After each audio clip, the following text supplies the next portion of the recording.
Mis amados y queridos corazones, tengan todos ustedes muy buenos días, buenas tardes, buenas noches, dependiendo el país y el lugar donde tú te encuentres. Para mí, aquí en Perú, es buenas tardes. Mis corazones preciosos, yo tenía también hoy día programada una charla de metafísica referente a todo lo que está sucediendo ahora en Estados Unidos y en varios países que están en guerra. Pero la verdad, ustedes saben que yo preparo mis charlas, que yo busco, indago, investigo y me doy cuenta cuál es la que voy a compartir y cuál es la que no puedo compartir hoy día, porque necesito compartir algo más importante. Y creo que hoy día me voy a ocupar de Daniel. Ustedes saben que también Daniel está en las Biblias etíopes. Y lo que Daniel describió es algo fuerte. Él habló sin darse cuenta sobre el estrecho de Hormuz en 553 años antes de Cristo. El mapa que él jamás podía conocer, pero ya sabía todo lo que iba a suceder. Y es por eso que hoy día yo necesito compartirles esto para que se den cuenta, mis corazones preciosos, por qué con tanta claridad todo lo que han compartido nuestros apóstoles en años antiquísimos se están cumpliendo en nuestros días, pero a la cabalidad total. Es algo que no se puede evitar. Es algo que tenemos que poner reflexión e interpretación a todos estos acontecimientos. Yo mañana me comprometo así a compartirles esas charlas sobre lo que está pasando ahorita en Estados Unidos y en los países que están en problemas con inicios de guerra, etcétera, etcétera. Pero ahora quiero ocuparme de algo que lo he visto sumamente interesante y ustedes saben que para podérselos compartir, primero tengo que leer, tengo que ver, tengo que escuchar y tengo que darme cuenta que sí, les puedo compartir sin ningún problema. Y ahora me voy a dedicar a compartirles esto. Vamos a hablar de años muchísimos atrás, que había un anciano sentado a orillas del río Tigris. Él llevaba 3 semanas sin probar pan selecto. No había tocado vino ni carne. Ni siquiera se había perfumado la barba, algo que en la corte persa se consideraba casi una ofensa. Tenía los ojos hundidos por el ayuno y todos sus cabellos blancos sueltos sobre el hombro, y tenía una mirada fija en la corriente lenta del río, que se alejaba hacia el sur, hacia el Golfo Pérsico, hacia un corredor de agua cuyo nombre nadie en su siglo conocía. Sí, no lo conocía todavía. Ese hombre se llamaba Daniel, y lo que estaba a punto de ver junto a ese río durante esas 3 semanas de ayuno quedaría escrito en el libro en 2600 años. Después, los comentaristas seguirían discutiendo sin llegar a un acuerdo, porque parte de lo que vio ya se cumplió, con una precisión que dejó perplejos a los historiadores clásicos. Y la parte todavía pendiente tiene una geografía, sí, una geografía que leída con los mapas de hoy en manos coincide inquietantemente con la región que cada semana por estos días aparece en los noticieros de todo el mundo. Para entender lo que Daniel vio, primero hay que entender cómo llegó hasta allí, porque ese anciano sentado a orillas del Tigris no había nacido en Persia y no había llegado hasta ahí por decisión propia. Había llegado encadenado. Cuando tenía 15 años, la primera vez que vio las murallas de Babilonia, el rey Nabucodonosor acababa de derrotar a los egipcios en la batalla de Chemis y había descendido hacia Judea para cobrar tributo. Lo que se llevó consigo no fue solo oro, se llevó personas específicamente jóvenes de la nobleza judía, sanos de cuerpo, de buena apariencia, instruidos en toda sabiduría y capaces de servir en el palacio del rey Daniel. Estaba entre ellos, así como sus 3 amigos, Ananías, Misael y Azarías. Imagina la escena: un adolescente de 15 años, arrancado de su casa, de sus padres, por soldados que hablaban un idioma que él no entendía. Con cadenas en las muñecas, cadenas en los tobillos, la última vez que vería el templo, la última vez que vería las colinas de Jerusalén. Su madre probablemente no pudo despedirse. Su padre, si todavía vivía, quizás fue obligado a presenciarlo, y Daniel caminó con cientos de otros muchachos en una columna que se alejó por el camino del norte, rodeando el desierto. Y jamás regresó.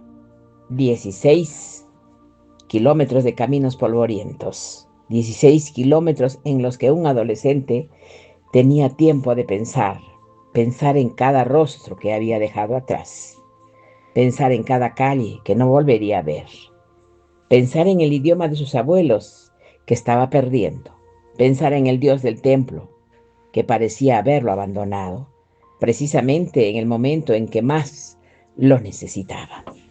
Porque para un joven judío del siglo VI antes de Cristo, fue arrancado de Jerusalén. No era solo ser arrancado de una ciudad, era ser arrancado del único lugar del mundo donde la presencia de Dios habitaba visiblemente.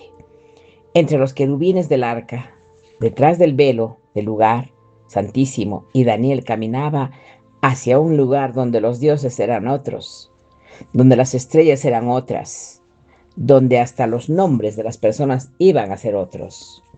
La gran ciudad, cuando apareció en el horizonte, era más grande que cualquier cosa que Daniel hubiera visto jamás.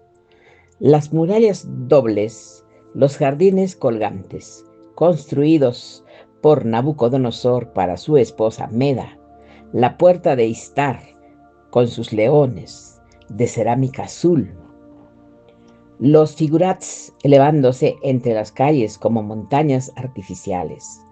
Un adolescente judío entrando por primera vez a la capital del mayor imperio de su tiempo, con las cadenas todavía en los tobillos y el corazón vacío. Lo primero que hicieron fue cambiarle el nombre. Daniel significa Dios es mi juez. Ese nombre no podía seguir existiendo en la corte de un rey pagano. Le pusieron Beltasar, un nombre caldeo que hacía referencia a Abel, el dios patrono de Babilonia. A sus 3 amigos también les cambiaron el nombre. Ananías se convirtió en Sadrach, Misael en Mesac, Azarías en Abednego, nombres de dioses extranjeros sobre muchachos del pueblo. Le arrancaron la ciudad, le arrancaron la familia, le arrancaron el idioma, le arrancaron el nombre, y después llegó la comida. El rey había dispuesto que los jóvenes entrenados en la escuela real comieran de la mesa del rey, carne, vino, manjares preparados en las cocinas del palacio. Pero Daniel propuso en su corazón no contaminarse con la comida del rey. No fue orgullo religioso, fue identidad. Era lo único que los babilonios no habían podido arrebatarle. La comida era el último reducto, y Daniel negoció. No, gritó, no, se rebeló. Le pidió al jefe de los eunucos que los dejara hacer una prueba. 10 días, comiendo solo verduras y bebiendo solo agua. Si al final de los 10 días estaban peor en apariencia que los otros jóvenes, aceptaría la comida. El rey eunuco aceptó, y al 10º día Daniel y sus 3 amigos tenían mejor semblante y más carne en el rostro que los jóvenes que habían comido en la mesa real. Ese fue el primer detalle que marcó a Daniel: la firmeza en lo pequeño, un adolescente sin poder que dijo no a la otra cosa más insignificante posible. Y a partir de ese no, Dios comenzó a construir en él algo grande, porque el texto añade que Dios dio a esos 4 jóvenes conocimiento e inteligencia, en todo sabiduría y ciencia, y a Daniel específicamente entendimiento en toda visión y sueño. Y los sueños llegaron pronto. En el segundo año de su reinado, Nabucodonosor tuvo un sueño que lo perturbó, tanto que no podía dormir. Llamó a todos los sabios de Babilonia, magos, astrólogos, encantadores, caldeos, y les puso una prueba imposible. No solo tenían que interpretar el sueño, tenían que decir primero lo que él había soñado.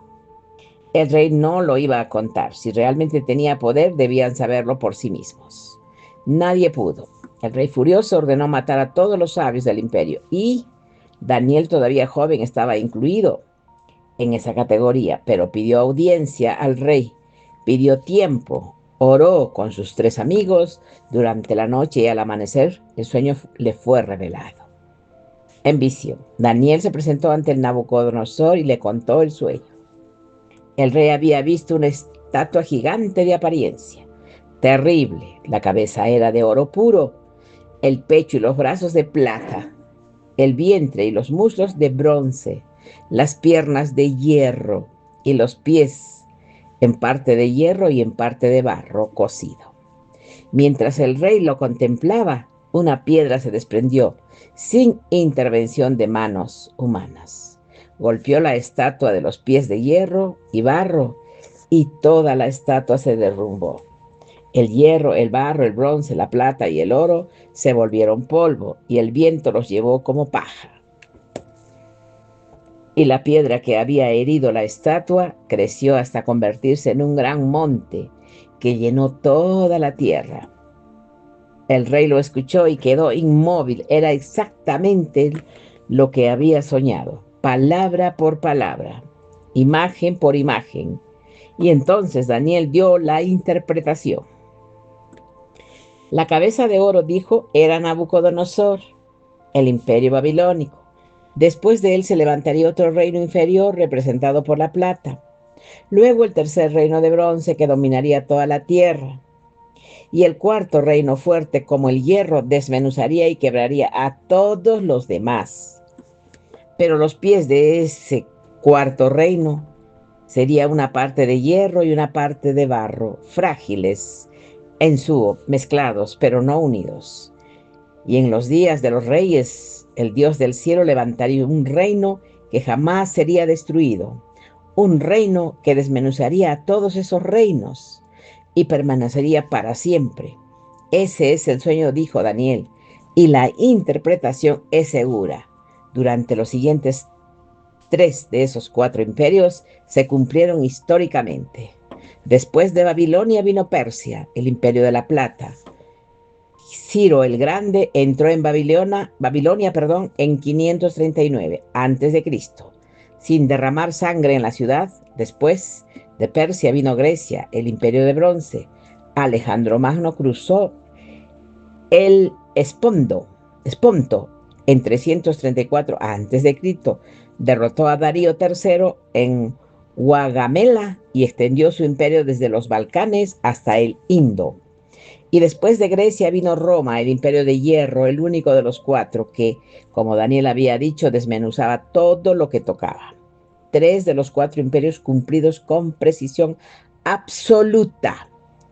Y los historiadores clásicos que estudian el libro de Daniel sin presuposiciones religiosas se encuentran con un problema técnico serio. El texto describe esa secuencia con una exactitud que no encaja con la suposición de que el libro fue escrito después de los hechos. Los 4 imperios están en orden. Los rasgos en cada uno están escritos con precisión. Y el único que, según muchos comentaristas, todavía no se ha cumplido completamente es el final de los pies, de hierro y barro. Y la piedra que golpea esos pies. Daniel vivió lo suficiente para ver caer el primer imperio y subir el segundo en 539 a.C. Estaba en el palacio de Belsasar, corregente de Nabonido último, rey de Babilonia. El imperio ya estaba en decadencia. Los persas habían cercado la ciudad. Belsasar, confiado en las murallas de Babilonia, dio un gran banquete para 1000 de sus príncipes. En medio del banquete, borracho de vino, mandó traer los vasos sagrados del templo de Jerusalén, los que Nabucodonosor había robado décadas antes, y los usó para beber. Él, sus esposas, sus concubinas, sus príncipes, y entonces apareció una mano sin cuerpo escribiendo sobre la pared de cal del palacio a la luz de los candelabros, 4 palabras en arameo: Meme, Mene, Tekel, Uparsin. El rey palideció, sus rodillas se golpearon en contra la otra. Llamó a todos sus sabios, ninguno pudo leer la inscripción. Y entonces la reina madre recordó un nombre: Daniel, el anciano judío, el que había servido a Nabucodonosor, el que interpretaba los sueños. Daniel, de pie ante el rey tembloroso, leyó las 4 palabras, contando, pesado, dividido. Dios contó tu reino y le puso fin. Fue pesado en la balanza y hallado falto. Tu reino ha sido dividido y ha dado a medos y persas esa misma noche. Belsasar fue muerto. Los persas entraron a la ciudad. Daniel vivió eso en la primera persona. No leyó la historia en un libro, la presenció. El imperio babilónico terminó ante sus ojos y fue bajo ese nuevo imperio, bajo Darío el Medo, que Daniel tuvo su prueba más famosa. Anciano ya, posiblemente con más de 80 años, uno de los 3 principales gobernadores del imperio. Los otros gobernadores, envidiosos de su posición y de su cercanía con el rey, tomaron una ley específicamente diseñada para destruirlo. Convencieron a Darío de firmar un decreto que prohibía durante 30 días hacer petición a cualquier dios u hombre que no fuera el propio rey. Y Daniel, como lo hacía desde su juventud, 3 veces al día abría las ventanas de su casa orientadas hacia Jerusalén y oraba. Sus enemigos lo encontraron orando, lo denunciaron al rey Darío y se dio cuenta demasiado tarde de la trampa. Había firmado un decreto que no podía revocar según la ley medo-persa, y el decreto exigía que quien la violara fuera lanzada al foso de los leones. Al anochecer, Daniel fue bajado al foso.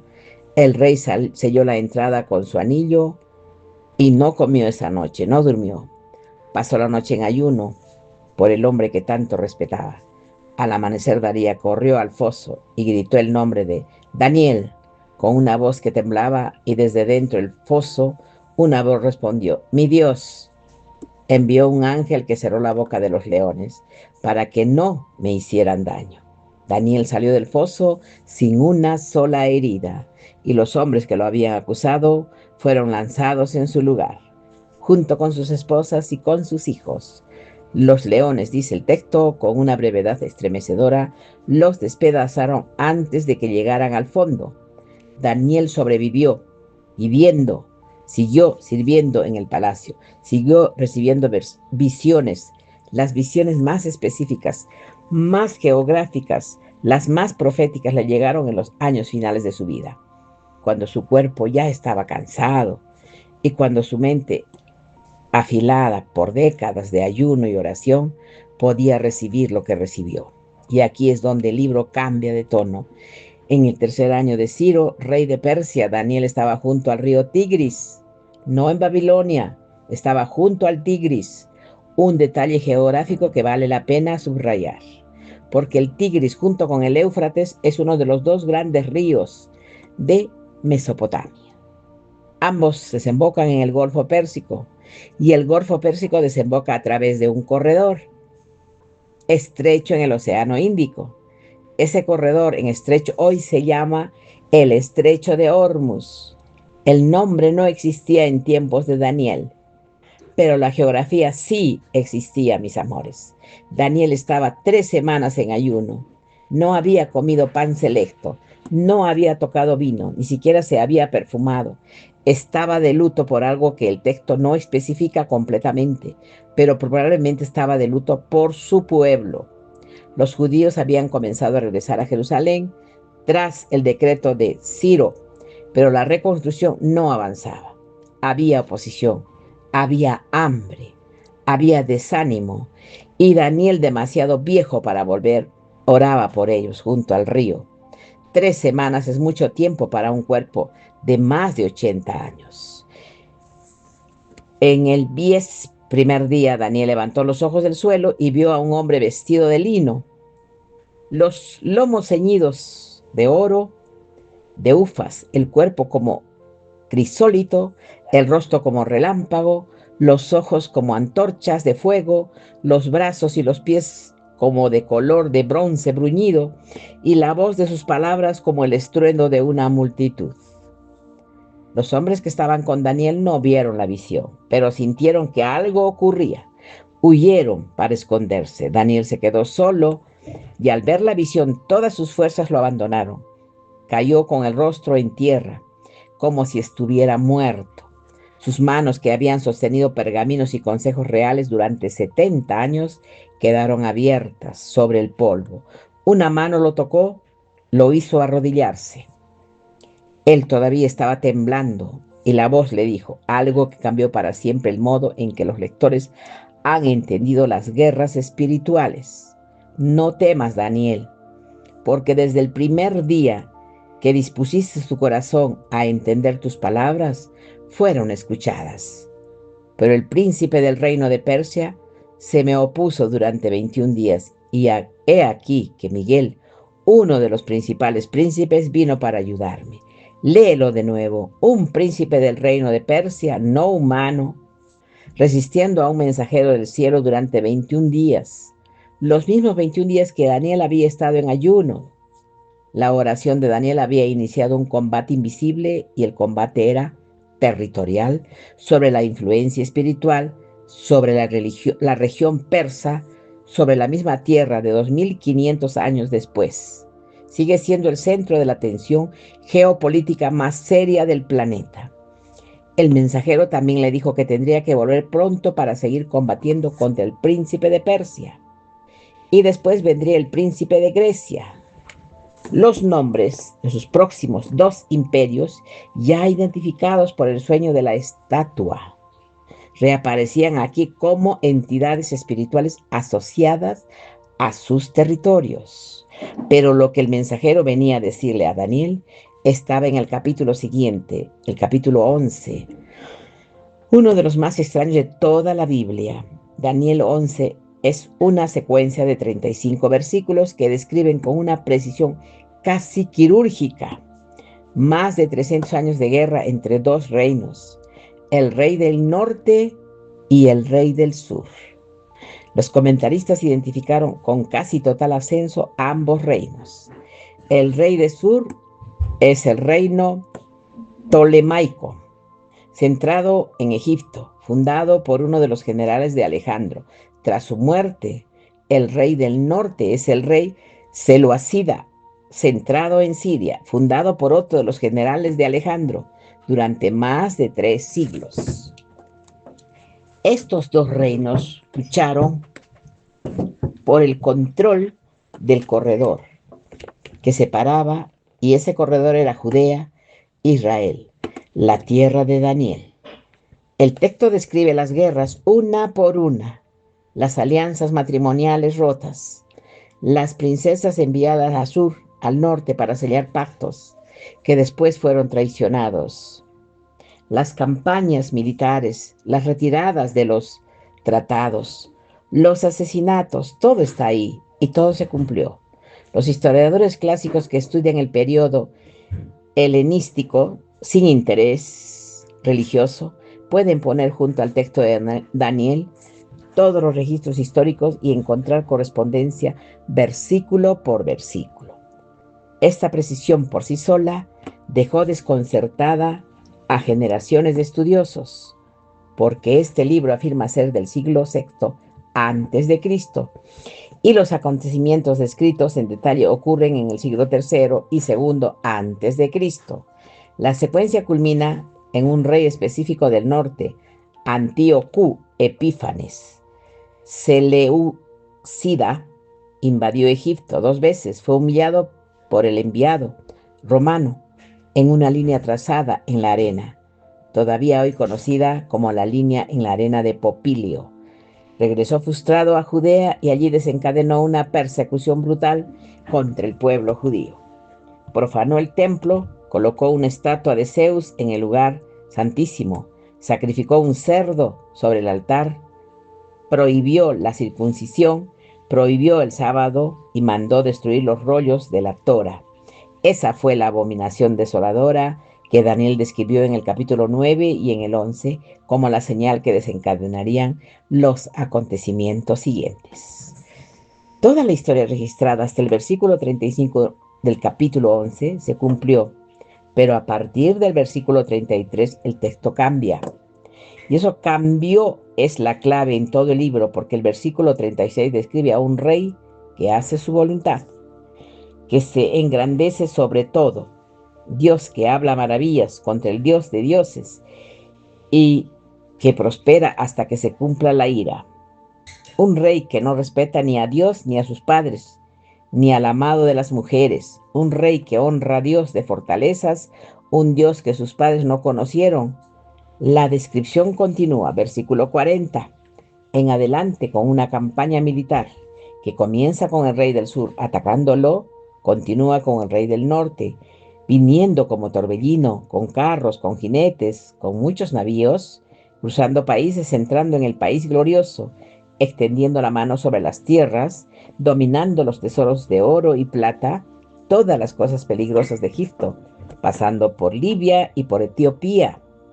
Entonces, el versículo 45, el versículo clave, el que dejó a los comentaristas discutiendo por siglos, y plantará las tiendas de su palacio entre los mares y el monte, glorioso y santo. Pero llegará a su fin, y no habrá quien lo ayude. Léelo despacio. Entre los mares, en plural, no un mar. Y ese palacio, esa tienda, está entre los mares y el monte glorioso y santo. En el lenguaje profético hebreo, el monte glorioso y santo es consistentemente Jerusalén, específicamente el monte Simón, donde estaba el templo. Ahora abre el mapa moderno del Medio Oriente. Entre Jerusalén, al oeste de los mares, al este hay una región específica, una región donde el Golfo Pérsico y el mar Arábigo se conectan a través de un corredor, mis amores, estrecho, una región donde hoy convergen las líneas de tensión más serias del planeta. Persia al norte, Arabia al sur. Y ese corredor en medio donde las dos masas de agua se encuentran en un cuello de botella de 55 kilómetros de ancho, ese cuello de botella hoy se llama el estrecho de Hormuz. Y aquí hay que ser honestos, Daniel no menciona el estrecho de Hormuz. Ese nombre no existía cuando él escribía lo que describe. Es un palacio plantado entre los mares y el monte, glorioso y santo. Esa descripción ha sido interpretada tradicionalmente como referencia al Mediterráneo y al Mar Muerto con Jerusalén en medio. Esa es una lectura posible, es la más común, pero hay una lectura alternativa que algunos comentaristas han propuesto específicamente en las últimas décadas. Cuando los mapas detallados del Medio Oriente se volvieron accesibles, esta lectura propone que los mares en el plural hebreo, Yamín, pueden referirse a una región geográfica más amplia, un corredor entre masas de agua, un punto estratégico donde la convergencia de mares crea una frontera natural. Y si esa lectura alternativa tiene algo con razón, entonces la región descrita incluye el corredor que hoy conocemos como el Golfo Pérsico, y el punto más estrecho de ese corredor es Hormuz. No es una afirmación, es una observación. La lectura tradicional sigue siendo legítima, pero la observación geográfica con los mapas de hoy enfrente es difícil de ignorar. Y más, Daniel no es el único profeta que vio esa región en los últimos días. Junto a otros ríos más al norte de Quebar, Ezequiel también estaba en el exilio. Ezequiel no estaba viviendo un palacio entre los mares, estaba viendo una coalición, un ejército que desciende desde el norte sobre los montes de Israel, Gof Magog, Mesec, Tubal, Persia, Cubs, Gormen, Betogarma, nombres que Ezequiel describe uno por uno sin saber que 1000 años después un bibliotecario judío llamado Flavio Foceto identificaría a Magog con las heces del norte del Mar Negro, sin saber que Mej y Tubal aparecen en descripciones asirias como Muski y Tabal, pueblos de lo que hoy es la Turquía oriental, sin saber que Persia es el nombre antiguo de lo que hoy llamamos Irán. Ezequiel nombra a Persia específicamente, y si la Persia bíblica corresponde a Irán moderno, entonces el texto de Ezequiel contempla un escenario donde Irán forma parte militarmente de una coalición que desciende sobre Israel en los últimos días.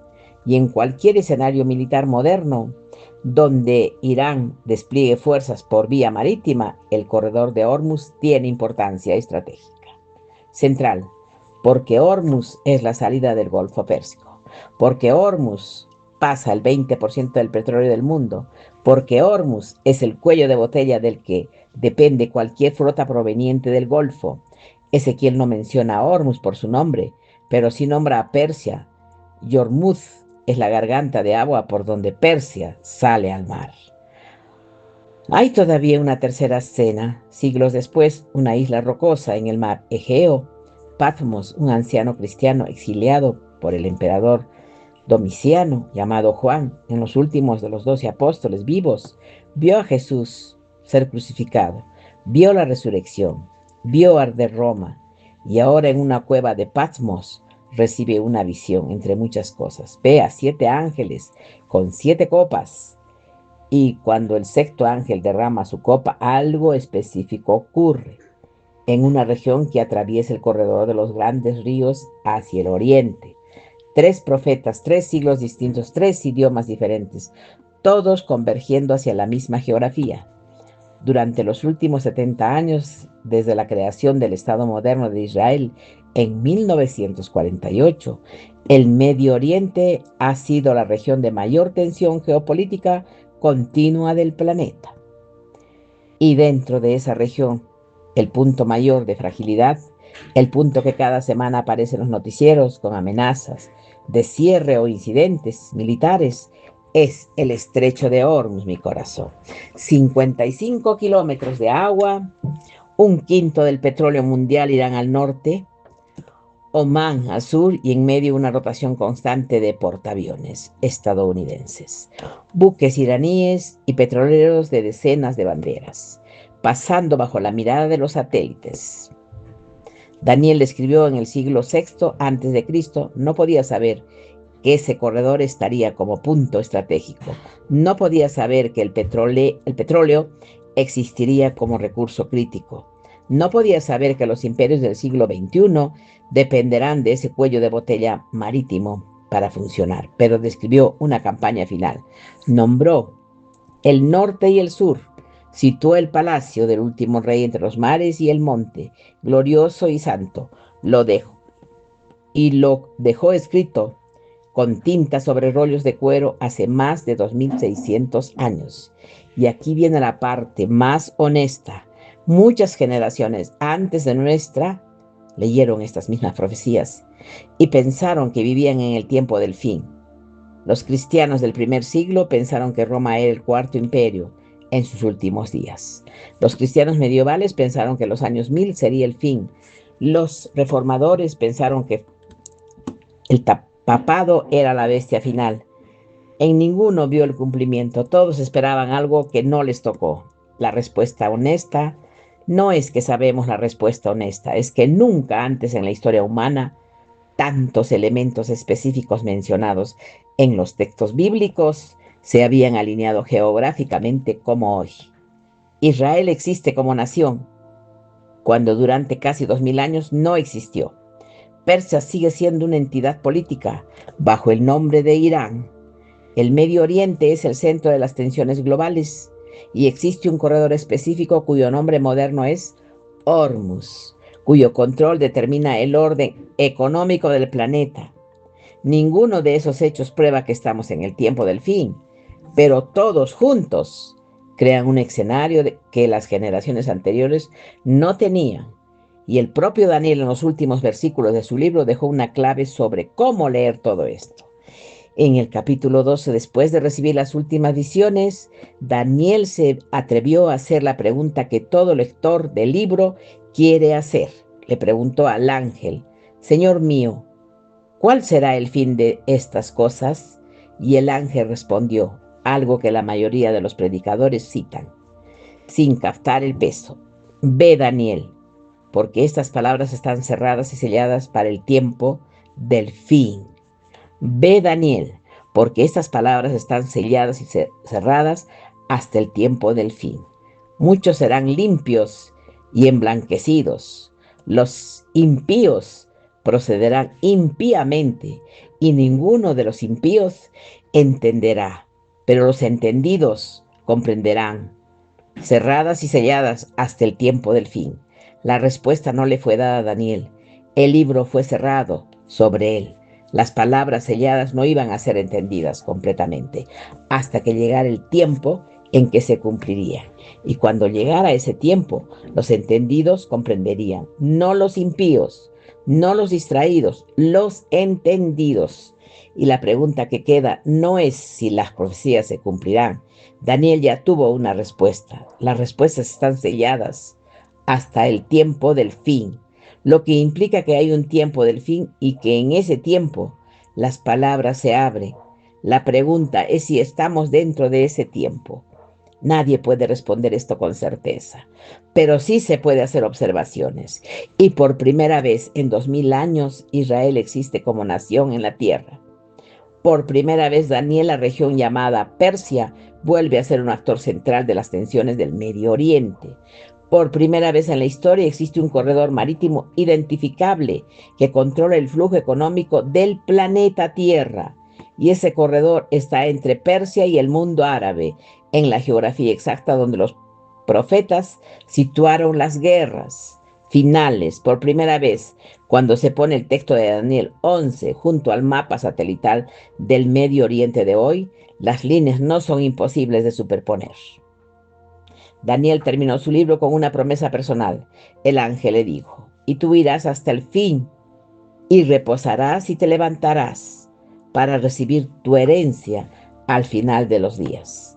Daniel no vio el cumplimiento, reposó, fue enterrado, probablemente en Susa, en la antigua capital del imperio persa, lejos de Jerusalén, en la tierra del imperio cuyo príncipe celestial había combatido contra el mensajero durante 21 días. Todavía hoy en la ciudad iraní, en Susa, existe una tumba que la tradición local identifica como la tumba de Daniel. Los iraníes, musulmanes, los judíos y los cristianos la veneran, un profeta judío enterrado en un suelo persa, cuidado durante 2500 años por pueblos que, según su propio libro, iban a enfrentarse en los últimos días. Hay una simetría inquietante en esa imagen. Daniel escribió en Persia sobre una guerra futura, en la que Persia tendría parte, y murió en Persia. Y su tumba, según la tradición, todavía está ahí, en el mismo país cuyo nombre moderno Irán aparece cada semana en los noticieros por sus tensiones con Israel. El profeta y la tierra de su profecía comparten hasta hoy el mismo suelo. Y en ese mismo suelo, al sur de donde probablemente está enterrado, corren las aguas del Golfo Pérsico, hacia la franja estrecha que separa a los iraníes y a los árabes. 55 kilómetros de agua. Un corredor que cada noche se ilumina con las luces de cientos de petroleros cruzando el cuello de botella de la economía mundial. Vigilado por los satélites, rozado por los destructores, cruzados por flotas que a cada tensión política del Medio Oriente genera titulares. Si alguien hubiera podido mostrarle a Daniel un mapa satelital de esa región, las imágenes nocturnas, con las luces formando una línea sobre el agua oscura, y decirle que el 20% de la energía mundial pasa todos los días por esa franja, y que el control de ese corredor es la preocupación estratégica más seria del siglo. Es posible que Daniel hubiera reconocido algo que él mismo vio en visión, pero que no tenía cómo nombrar el libro. Quedó cerrado, las palabras selladas hasta el tiempo del fin. Una generación va a leer este libro y va a reconocer las cosas por primera vez. Y esa generación dijo, el ángel va a comprender si somos nosotros. Es porque los mapas que tenemos hoy frente a nosotros hacen visible lo que durante 2500 años estuvo oculto, la geografía de Daniel, que describió sin conocerla por su nombre, el corredor de agua que aparece cada semana entre los titulares de los periódicos y los análisis de los expertos, el cuello de botella del que depende hoy el equilibrio de todo un planeta. Y vale recordar aquí una imagen del primer capítulo del mismo libro, la estatua de 4 metales que Nabucodonosor vio en sueños: oro, plata, bronce, hierro.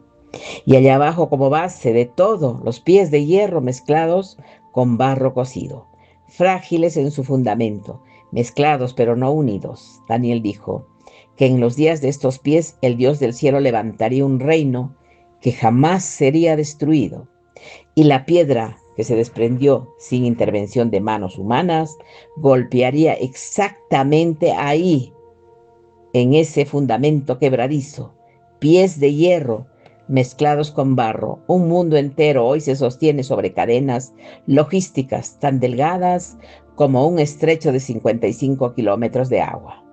Países que son enemigos abiertos comparten el mismo corredor marítimo. Potencias que se amenazan a diario dependen para funcionar del paso de los mismos petroleros por la misma franja. Hierro mezclado con barro, fuerte en apariencia, frágil en la articulación, exactamente en la imagen que Daniel describió hace 2600 años. El río Tigris todavía corre hacia el sur, hacia el Golfo Pérsico, hacia el corredor cuyo nombre Daniel no conocía. Y alguien hoy, 2600 años después, sentado frente a una pantalla, puede ver en tiempo real por satélite las luces de los petroleros cruzando esa misma franja de agua que aquel anciano apenas alcanzó a ver en la visión de un rey del norte plantando su tienda entre los mares. Quizá los entendidos ya están comenzando a leer.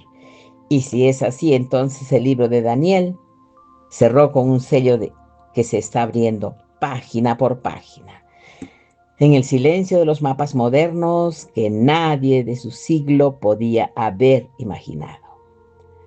Oh, qué bárbaro, ¿verdad? Pero yo creo que todos somos inteligentes y todos nos damos cuenta exactamente de lo que nos ha querido compartir Daniel.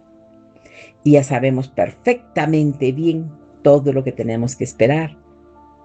En la parte baja de Nabucodonosor, del sueño de él, tenemos todo eso bien explicadito. Y espero que esto nos sirva de reflexión a todos y que nos demos cuenta que las profecías de esas personas que nos han compartido todo, todas se han cumplido. Estamos en espera de la cuarta, última profecía, porque se va a cumplir. De nosotros depende arreglar las cosas, de nosotros depende cambiarlas, de nosotros depende hacer las cosas bien. Ha sido un placer para mí estar con ustedes, mis amores. Por eso les dije que hoy día estaba sumamente interesante las charlas y se las acabo de compartir con amor. Besitos. Ustedes saben que yo los amo. Chau. Hasta prontito.